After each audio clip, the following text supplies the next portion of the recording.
Supreme court में सुनवाई होगी। तो आपको बताते चले कि इस भगदड़ में 30 लोगों की मौत हो गई तो वही कई लोग घायल हुए। हालांकि इस पूरे मामले को लेकर अब एसटीएफ जांच पड़ताल करेगी। एसटीएफ के हाथ इस पूरे केस को सौंप दिया गया है।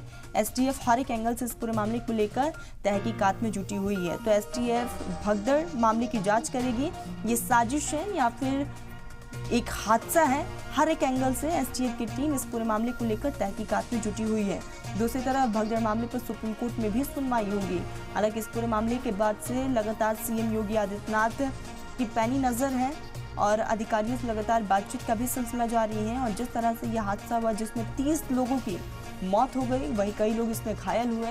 तो प्रयागराज हादसे को लेकर अब एसटीएफ ने टीम का गठन कर लिया है। एसटीएफ इस पूरे मामले को लेकर जांच पड़ताल करेगी और कई एंगल से एसटीएफ इस पूरे मामले की तफ्तीश करने वाली है।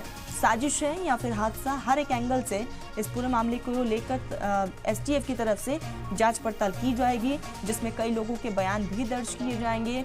उस वक्त जितने भी चश्मदीद थे उनसे भी बातचीत की जाएगी। तो भगदड़ मामले पर सुप्रीम कोर्ट में भी सुनवाई होगी।